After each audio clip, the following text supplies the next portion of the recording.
do Check-in Virtual. E hoje eu vou falar de um livro muito especial, que é Os Miseráveis, que com certeza está na minha lista de melhores do ano passado. Apesar de ter demorado um pouquinho de tempo para poder terminar essa leitura, eu amei muito esse livro aqui, que tem quase 2.000 páginas no total. Lá no box de informações vai ter o link para a resenha que eu fiz no blog. Eu fiz uma resenha escrita, contando assim poucas revelações sobre o enredo, sabe? Poucos spoilers. Porque eu sei que um livro grande como esse é um pouquinho complicado da gente definir o que realmente é um spoiler. Porque a gente corre o risco de fazer uma resenha um pouco superficial demais, se não revelar algumas coisas sobre o enredo, mas também corre o risco de fazer alguma coisa com muitos spoilers e entregar a história inteira pra vocês, né? Porque realmente 2.000 páginas é difícil saber, assim, primeiro são realmente um começo, a partir daí que é spoiler, etc. Eu já peço desculpas também, porque esse vídeo vai ser um pouquinho longo, porque tem muita coisa pra falar. Então, se você quiser uma coisa sem spoilers e saber um pouco mais sobre a história, então vai lá no blog e lê a resenha. E aqui a gente vai falar as coisas de uma forma um pouquinho diferente, porque a gente vai realmente analisar um pouquinho a obra. O livro, para quem não viu lá no blog, é basicamente sobre o Jean Valjean, que ele é um ex-prisioneiro das galés lá em Toulon, na França. E o que aconteceu com ele? Ele rouba um pão para alimentar os sobrinhos, e aí ele é condenado a 5 anos de prisão, e aí ele acaba tentando fugir, porque eles tinham que fazer trabalhos forçados mesmo. E nessa fuga dele, ele acaba sendo condenado a quase 20 anos, né, porque vai somando a pena. E quando ele sai com uma espécie de condicional, e ele não pode cometer mais nenhum tipo de crime, senão ele vai ter que voltar pra lá. O que acontece é que nesse tempo de prisão, o Valjean, ele criou uma espécie de casca. Ele não era um homem mau, e ele também não era um criminoso, assim, no sentido estrito da palavra. Mas de tanto ser violentado lá, de ser explorado nessa prisão, ele acaba criando uma espécie de casca e ele passa a acreditar que ele é o homem ruim e perigoso que as pessoas falavam. Assim que ele sai, ele tenta se hospedar e por causa desse documento que ele carregava com ele, né, de ser um ex-prisioneiro, ele não consegue hospedagem em lugar nenhum. Até que avisam ele para ele bater na porta de um bispo e que esse bispo iria acolhê-lo. E realmente, mesmo sabendo que ele era um ex-prisioneiro, o bispo coloca ele numa cama muito boa, dá de comer para ele em talheres de prata, e essa informação é bastante importante aqui para a história. Só que o Valjean trai a confiança do bispo e acaba roubando a prataria de madrugada. O bispo salva o Valjean mais uma vez, dizendo que para a polícia que ele deu aquela prataria e inclusive ele esqueceu de levar os castiçais de prata. Bom, o bispo, a gente tem que parar para pensar um pouquinho. O contexto da história se passa numa França pós-Revolução Francesa. Então teve toda aquela questão, né, de decapitação de reis, de queda da Bastilha, e há uma grande briga entre quem é republicano e entre quem é monarquista. O bispo, por sua vez, o Dom Bienvenu, é o bispo de Digne, não sei falar. Esse Dom Bienvenu, ele é um monarquista, e a gente tem que parar para pensar. Na França, na época do absolutismo francês, a gente tinha os 3 estados, né? O primeiro estado era a nobreza, o segundo estado é o clero, e o terceiro estado era o povo. Nesse povo, a gente inclui camponeses, que eram a camada mais miserável da França, e cuja renda 80% se destinava a sustentar primeiro e segundo estado. E também tinham os burgueses, que são eles quem arquitetam a Revolução Francesa, porque eles querem poder e eles querem algum status que combine com a quantidade de dinheiro que eles têm. Os nobres nem sempre tinham tanto dinheiro, mas eles viviam às custas do povo. Então o que a gente tem que entender? O bispo, ele vai representar aqui uma dualidade entre o humano, né, que seria ele sendo uma pessoa com uma posição social muito alta. Ele gosta de alguns luxos e preza pela posição dele de segundo estado. Porém, ele tem um lado que é mais divino, digamos assim. Porque ele acredita que ele, sendo um bispo, ele deve dividir tudo que ele tem com os pobres. Então ele anda com a batina velha, tudo que ele tem, ele doa aos pobres praticamente, e ele mesmo vive numa situação próxima da miséria. Porém, o único luxo que ele se permite eram essas pratarias que ele dá para o Valjean levar, sob a promessa de que ele se torne um homem melhor. E é aí que acontece toda a redenção deste ex-prisioneiro. Porque com esse dinheiro, ele vai acabar fundando uma fábrica e se tornando prefeito de uma cidadezinha. E ele ajudava muito as pessoas nessa cidade. Então ele deu emprego para uma cidade praticamente inteira. E ele continuava ajudando os pobres, fazendo as caridades dele. Né? Então ele pegou esse dinheirinho que ele conseguiu, enriqueceu. E até o nome que ele passou a adotar tem alguma coisa a ver com Bíblia. Isso aqui vai ser um spoiler se você não leu. Mas o nome dele passa a ser Madeleine, que Madeleine nada mais é que Madalena, que seria a personagem bíblica que se redimiu, né? A ex-prostituta que se redime e passa a seguir Jesus Cristo, e ela que testemunha a sua ressurreição. Então no livro inteiro aqui tem umas passagens que a gente consegue fazer links assim, com religiosidade. E nessa cidade de Montes-sur-Mer, eu não sei se eu estou pronunciando certo, gente, eu não sei falar francês, que era da onde provinha uma outra personagem que é muito importante. E, aliás, é ela quem dá o título do primeiro livro. Não o primeiro volume aqui, mas o primeiro livro mesmo, porque eu esqueci de falar. Mas esses 2 volumes são divididos em vários livros, vários tomos, né? Que cada tomo tem o nome de um personagem. E desses tomos são divididos em vários livros. Então, é uma obra bastante complexa em termos de divisão. Então, nesse primeiro tomo aqui, ele se chama Fantine, que é essa personagem que provinha dessa cidade a qual o Valjean se tornou um benfeitor. E ela foi para Paris tentar ganhar a vida. Ela era uma menina órfã, e ela se envolve com um estudante, ela era uma operária e começa a namorar esse estudante, tem uma filha com ele.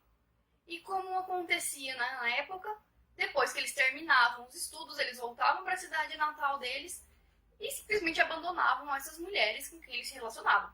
E a Fantine sofre muito, porque ela era apaixonada por esse moço e ela fica lá entregue, né, na Rua da Amargura com uma criança pequena para criar. E naquela época, ser mãe solteira era uma coisa que realmente não era bem vista. Então a Fantine tenta voltar para sua cidade natal e no meio do caminho ela acaba deixando a sua filha em uma hospedaria que tinha 2 crianças. Ingênua de acreditar que essa família vai criar a sua filha, mas na verdade eles estão querendo extorquir a Fantine enquanto exploram a menina. São os Thénardier. Os Thénardier, eles representam um mal aqui nessa narrativa. Porque o livro, ele fala de diversos tipos de miséria, né? Chutando a boca do romantismo mesmo o Victor Hugo sendo o fundador, né, o precursor do romantismo francês, ele resolve chutar a boca da estrutura de um romance romântico da época, colocando em primeiro plano os miseráveis. Então, nesse caso, os Thénardier são a miséria de caráter, porque eles não têm caráter realmente nenhum. E aí, então, começa a decadência da Fantine, que ela era uma moça que estava numa posição relativamente elevada, linda, com cabelos maravilhosos, dentes bonitos. E aí ela vai trabalhar nessa fábrica do Madeleine e acabam descobrindo que ela era mãe solteira e fazem com que ela seja demitida, sem que o Madeleine saiba do que estava acontecendo. Foi a gerente da fábrica que acabou tomando a iniciativa. E a Fantine acaba descendo para o patamar mais baixo que uma mulher poderia chegar no século XIX, que é a prostituição. Ela tenta de tudo antes de seguir este caminho, mas chega uma hora que ela não tem mais como e ela acaba vendendo os cabelos, vendendo os dentes, e como o próprio Victor Hugo faz, quando não restou nada, depois ela passou a vender o que lhe restava, que era o corpo. E é nessa situação que ela vai conhecer o Valjean, que promete que vai ajudá-la a trazer a filha de volta e tirá-la daquela situação. O livro aqui também tem um inspetor que persegue o Jean Valjean durante toda a narrativa, que é o inspetor Javert. Ele representa a moral, mas não a moral, né, divina, que seria, mas uma moral dos homens, porque ele segue a lei estritamente, ele não tem compaixão, ele é como se fosse uma pessoa sem coração. Ele só quer seguir a lei e ele acaba perseguindo o Jean Valjean durante toda a obra. E sim, é um personagem que dá muita raiva dele. Ele cumpre as leis do Estado que oprimem aqueles miseráveis que são retratados aqui na obra do Victor Hugo. Numa outra fase já da narrativa, é que eu não posso contar tudo o que acontece nesse meio de caminho, senão seria assim um baita spoiler. Mas a história começa a narrar as misérias, não mais no interior da França, que nem estava acontecendo, mas nas ruas de Paris. Fala sobre os meninos de rua e também sobre as barricadas que se formaram no período, né, pós-Revolução Francesa, que é o que trata. Mas pra gente explicar um pouquinho melhor, para vocês poderem entender o que está acontecendo, vamos falar um pouquinho sobre a Revolução Francesa. Essa revolução aconteceu em 1789 e o princípio dela era colocar o povo, ou seja, a burguesia, terceiro estado, no poder. Olha lá. Eles tinham como objetivo, para isso, né, destituir a monarquia, era absolutista, representada pelo Luís XVI. Olá, lá. Não, você vai derrubar, não vou me guiar. Aí, olha aqui, é uma carta leitora. Eu sou fofa. Nessa França, como eu já falei, a maioria da população era pobre e a camada mais pobre destinava sua renda praticamente inteira para sustentar a nobreza. Então, a Revolução Francesa culminou na morte de Maria Antonieta e Luís XVI, que foram guilhotinados. E aí, então, começa todo aquele período, né, jacobinos, girondinos, e dá início à Era Napoleônica.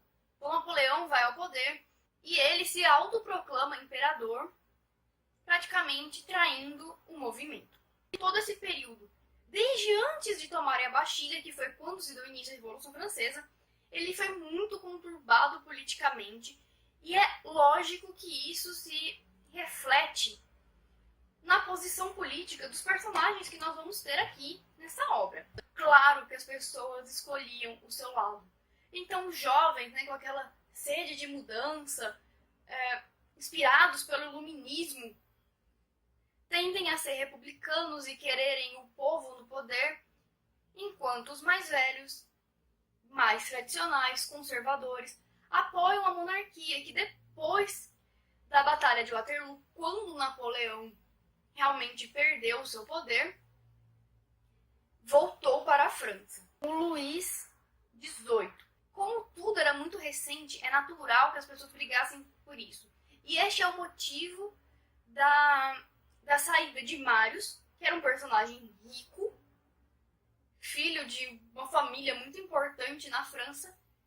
Ele sai da casa do avô, tem uma briga muito feia com esse avô e vai viver na miséria por causa de seus ideais. Em 1830, temos a Revolução de Julho.